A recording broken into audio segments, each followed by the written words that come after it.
L'image de l'homme idéal est en fait présente partout, à la télé, par les publicités ou par les films, mais également sur les réseaux sociaux. On voit souvent ces hommes très grands, avec une musculature parfaite, tout droit sortie d'un tableau de Michelangelo. On voit ces hommes également avec des structures de visage très fines, mais aussi masculines et viriles. Et ces hommes un peu parfaits, qui sont souvent blonds, grands, sans oublier précisément que j'ai une chevelure qui est aussi très fournie. Sinon, ça serait pas l'homme idéal. Je me suis rendu compte au fil du temps que les hommes sont aussi beaucoup touchés par ces critères de beauté, c'est-à-dire qu'ils font aussi face à une pression sous-entendue plaire aux femmes et plaire à la société de manière générale. Du coup, en fait, les critères de beauté ne concernent pas uniquement les femmes, mais après moi, ça se connaît principalement parce que je suis une femme, et surtout parce que les hommes n'en discutent pas beaucoup. Nous, les femmes, on va avoir tendance à parler entre nous, à nous faire part de ce critère de beauté, il est nul à chier, ce critère de beauté, il est aussi nul. Mais surtout, les hommes, ils vont avoir beaucoup plus de tendance à garder ça pour eux, il y a un peu à souffrir à l'intérieur, et beaucoup mal d'exprimer leurs sentiments à ce sujet-là, au risque de voir remettre en cause leur sexualité elle-même. Je trouve quand même un peu stupide. Pas le fait qu'ils s'expriment pas, mais le fait qu'on remette leur sexualité parce qu'ils s'expriment. Nous, les femmes, on a pris la parole sur ce sujet-là et on a beaucoup développé le mouvement de body positive qui a aidé à faire évoluer les choses. Aujourd'hui, dans certains podiums, en fait, des plus grands créateurs, on va voir des femmes qui sont issues de toutes catégories, qui voient de XXS ou XXL, c'est-à-dire des diversités de femmes qui peuvent défiler, alors qu'en fait chez les hommes c'est souvent les mêmes hommes qui défilent, le même type de corps qui va défiler. Et je tenais quand même à faire un petit disclaimer dans cette vidéo là parce que je veux pas qu'on attrape ma veste avec cette vidéo. Et en fait ce que je veux dire par là c'est que certes les hommes ils doivent faire face à une certaine pression sociale quant à ces critères de beauté, mais il faut pas oublier aussi que la société pardonne beaucoup plus facilement aux mecs qu'aux femmes.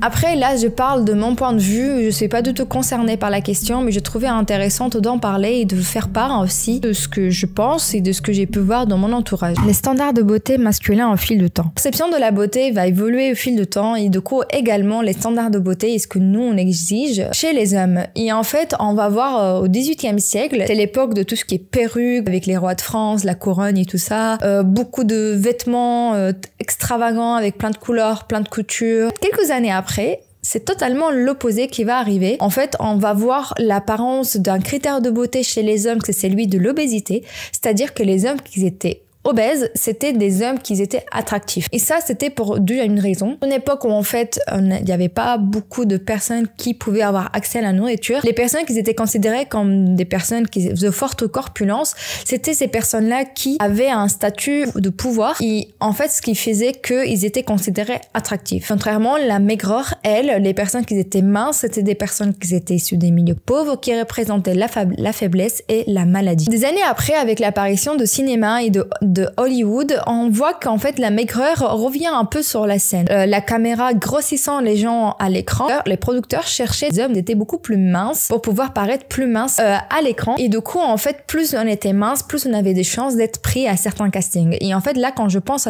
au film de cette époque-là, je pense tout de suite à un mec très connu, à Charles Chaplin. Et en fait, quand on le voit, c'est vrai qu'il était extrêmement mince, mais en fait, c'était les standards de beauté de l'époque. C'était vraiment un peu l'extrême maigreur. Et ainsi, la maigreur va perdurer pendant quelques années jusqu'aux années 80. Et les années 80, c'est l'année du muscle. On va voir apparaître Schwarzenegger, j'espère bien dire son autre famille. Il y a en fait une montagne de muscles, c'est-à-dire plus c'était musclé, mieux c'était. Et en fait, en contrepartie, ce qui est intéressant, c'est qu'en parallèle, on va voir apparaître le rock'n'roll. Et le rock'n'roll, c'est plus des hommes maigres, avec des longs cheveux et des cheveux un peu en pagaille. Vous voyez, les cheveux rock, voilà, c'est pas pour rien qu'on les appelle les cheveux rock. Et en fait, c'est fou de voir comment ces deux critères de beauté extrêmement opposés vivaient en fait au même temps. Et c'est assez triste de voir que tant que femme ou de homme, on est obligé en fait de s'adapter corporellement à ces standards de beauté au fil des années qui changent tout le temps en fait. C'est ce qu'il faut prendre en compte, c'est que c'est pas comme une mode, c'est pas comme un t-shirt que on peut changer et voilà, c'est pas grave, c'était à la mode, maintenant c'est plus la mode. On parle vraiment aussi de modification corporelle. Tout ça pour en arriver aujourd'hui, que je trouve qu'aujourd'hui les standards de beauté sont quasiment inatteignables et ça pour une raison principale, c'est les réseaux sociaux. Les réseaux sociaux, Instagram et le meilleur ami d'Instagram, c'est Photoshop, trahissent généralise beaucoup et il donne une image fausse des standards, des critères de beauté. Aussi, tout ce qui est maquillage, parce qu'en plus de les photos qui sont photoshopées, si les hommes regardent mes vidéos, n'oubliez pas que les hommes se maquillent également et qu'en fait, ils se maquillent aussi les muscles. J'ai vu dans beaucoup de vidéos des personnes qui en fait parlaient de ça, le fait de se maquiller avec de bronzer pour donner une impression de plus de profondeur et du coup d'avoir plus de muscles. On regarde en fait pour voir vraiment cette évolution de quelque chose d'inatteignable. On regarde Superman des années 86. Le Superman des années 86, il a une corpulence complètement correcte qui est vraiment atteignable avec beaucoup de sport, avec nutrition, avec des coachs et tout ça. Alors qu'en fait, on regarde le Superman d'aujourd'hui. Excusez-moi, mais c'est quasiment impossible d'avoir ce corps-là sans prendre quelque chose ou soit avoir une chance d'avoir une génétique mais incroyable. Voilà, c'est une montagne de muscles, c'est très rare et ça donne en fait une fausse image de ce que muscle devrait être. Tout ça sans compter sur la chirurgie parce qu'en fait, selon des études américaines, chez les hommes, la chirurgie entre les années 2000 et les années 2018 a remonté de 29%. 29%, c'est quand même très grand. Et en fait, chez les hommes, les principaux chirurgies, c'est la rhinoplastie, mais aussi on va avoir la chirurgie d'implantation de cheveux. On va avoir aussi des chirurgies, tout ce qui est liposuction, tout ce qui est abdos, sans compter tout ce qui est intervention chirurgicale plus douce, c'est injection. Que les hommes, oui, ils font aussi des injections, c'est pas uniquement pour les femmes, et la chirurgie esthétique, c'est pas uniquement pour les femmes, les mecs aussi font des chirurgies. En fait, en faisant ça, on atteint le niveau de l'irréel. Et je trouve ça affecte aussi beaucoup les jeunes dans le sens où, par exemple, imaginez un jeune qui veut se muscler, il va aller à la salle tous les jours, il va travailler parce qu'en fait, il veut voir le corps de son acteur préféré. Par exemple, imaginons Thor. Sauf qu'en fait, on regarde, oui, il est extrêmement musclé, Thor, ok, c'est bon, il est musclé, il remplit tous les critères de beauté. Sauf qu'enfin, il prend la parole à ce sujet-là, il dit que c'était les pires moments de sa vie, c'est lui de s'enlever le t-shirt. Parce qu'en fait, quand c'est comme ça, ils doivent souvent ne pas manger, ne pas boire, vous vous rendez compte de la dangerosité de trucs. Il prend aussi beaucoup et souvent des produits en fait plus limites pour le corps humain pour les faire paraître beaucoup plus musclés que ce qu'ils sont, pour en fait faire grossir leurs muscles. Trust me, that might be the reason why I didn't want to do a third one is because I have to look like that. So you don't work out regularly all the time? No, but it's hard to look like, even if you do work out, to be that kind of in shape is not, it's not natural. Do you have to eat like so well? Yeah, you have to, well is not even, that's not even. Et ça en fait c'est un peu caché, mais c'est réel. Si vous regardez des vidéos où en fait certains en parlent, il y en a qui assument carrément qu'ils ont pris des trucs pour être plus musclés parce que c'était pas possible humainement pour eux d'atteindre ce niveau de muscle en si peu de temps. Et en fait, ça nous va donner une image fausse de ce que ça représente un homme qui est musclé, que ça soit pour les femmes qui cherchent des hommes musclés, mais également pour les hommes eux-mêmes qui veulent atteindre ce niveau de musculature et qu'après, au niveau quand ils l'atteindront pas, en fait, ils vont se remettre en question, ils vont se mettre en dépression. Et c'est parce que ce niveau-là, il est impossible à atteindre sans modification, sans intervention extérieure. T'as beau aller à la salle 7 jours sur 7, faire attention à ton alimentation, je sais pas, manger, bripouler toute ta vie, en mettant le plus lourd que tu peux, il y a certaines choses que tu ne pourras pas atteindre. Et en fait, les hommes qui sont musclés naturellement, vous pouvez aller voir sur internet, il y en a plein de gens qui font de la muscu. Cette personne-là, elle est extrêmement musclée et je le dis parce qu'en fait, je le vois autour de moi, des mecs que de loin comme ça, on dirait pas qu'ils sont musclés, mais qu'en fait, une fois je les vois à la salle, en fait, ils soulèvent lourd. Et ça, c'est juste que on a l'image que pour que ça soit musclé, il faut que ça soit gros et que ça soit volumineux, alors qu'en fait, il y a des personnes où les muscles, ça se traduit pas par de volume. Et ça, c'est quelque chose à comprendre. Vraiment, les mecs qui font de la muscu et qui n'arrivent pas à atteindre le niveau de Superman, vous inquiétez pas, c'est normal, mais c'est parce que vous avez pas pris des trucs pour pouvoir grossir vos muscles, vous avez pas pris des trucs extérieurs. Du coup, en fait, ça va donner beaucoup de complexes à ces jeunes qui veulent aller à la salle et se muscler. Si vous allez à la salle pour muscler, il faut que ça soit pour vous et pas pour atteindre un objectif qui est vraiment irréalisable ou essayer d'atteindre un objectif normal, entre guillemets, faisable et pas impossible. En fait, ça me fait penser à un truc qui est vraiment très triste. C'est un Brésilien, si je me trompe pas. Lui, par exemple, il voulait avoir de muscles, sauf qu'en fait, il se rendait compte qu'il avait pas pris assez de muscles.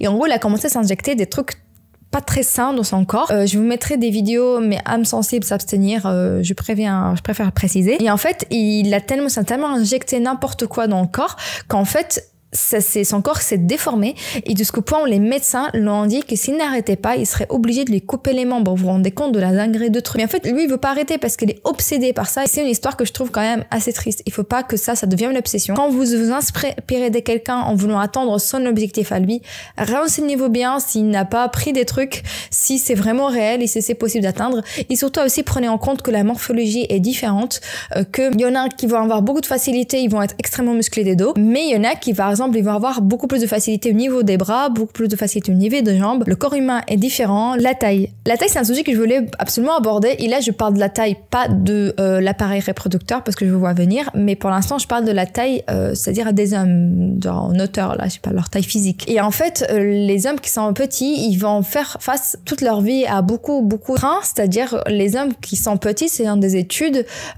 pour qu'ils soient acceptés socialement, des hommes qui font moins d'1m65 pour qu'ils soient acceptés socialement comme une personne, par exemple, un mec qui fait 1m80, 1m90, 1m70, en fait, ils doivent gagner $175 000 par an. Vous vous rendez compte, c'est quand même énorme pour pouvoir juste être accepté socialement. Il y a aussi le fait que les hommes qui sont beaucoup plus, font moins d'1m63, ils vont avoir beaucoup moins de partenaires sexuels. Ça, c'est une moyenne. Je dis pas que les hommes qui font 1m63 n'auront jamais de partenaires sexuels. Je m'entends, c'est des études scientifiques, c'est une moyenne. Il y a aussi le fait que les hommes de petite taille vont être beaucoup moins sollicités pour des postes à responsabilité. Pour des postes à responsabilité, on va demander des hommes qui sont beaucoup plus grands en taille. Mais aussi, là, je vais m'attarder sur la taille de votre appareil reproducteur, monsieur.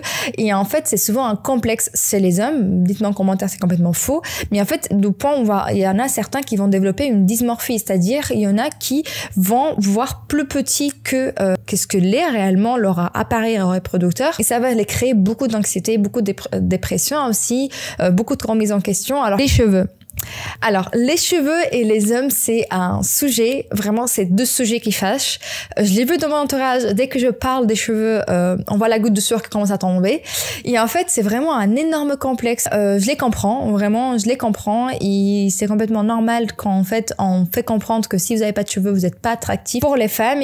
Et surtout quand on voit tous les stars sans des implants de cheveux, quand je pense par exemple à Rafael Nadal, Elon Musk a aussi que s'est implanté des cheveux, il est devenu d'un coup genre vraiment un mec extrêmement sexy et tout. Il y en a vraiment plein qui pas assez chirurgie pour avoir plus de cheveux, mais il y en a qui n'ont pas les moyens. Il y a des hommes qui n'ont pas les moyens et ça les affecte vraiment. Il y a certains hommes qui vont vraiment développer une dépression assez profonde à cause de ça et en fait ils vont plus se reconnaître aussi dans le miroir dès qu'ils commencent à perdre de cheveux et ça fait naître aussi une énorme frustration parce qu'ils n'ont pas les moyens. En fait, moi, ce qui m'énerve, c'est que je vois dans certains magazines pour les hommes, en fait, que j'ai pu regarder vite fait, que les femmes cherchent des mecs avec des beaux cheveux, avec des cheveux, voilà, super fournis et tout. En fait, je pense que dans les deux sens, que ça soit que vous soyez un homme en recherche d'un partenaire ou une femme en recherche d'un partenaire, c'est pas vrai. Le physique, ça compte. Certes, c'est la première chose que tu regardes chez la personne, mais en fait, ce qui est important, ce qu'il y a dans la tête et dans le cœur. Si t'as pas de cheveux, on s'en fout. Les cheveux, il y en a qui sont beaux, hein. Regarde, Vin Diesel, The Rock, c'est des personnes qui n'ont pas de cheveux, mais c'est pas pour ça qu'ils ne sont aucunement attractifs. L'important, c'est comment t'es, ta personnalité. Et en fait, dites-vous, je pense, après ça c'est mon avis, et peut-être je vais me faire défoncer, mais si quelqu'un, que ce soit un homme ou une femme, ne vous prennent pas en considération juste pour vos physiques, non mais arrêtez tout de suite la conversation, genre il y a plus aucun intérêt, le physique change avec le temps.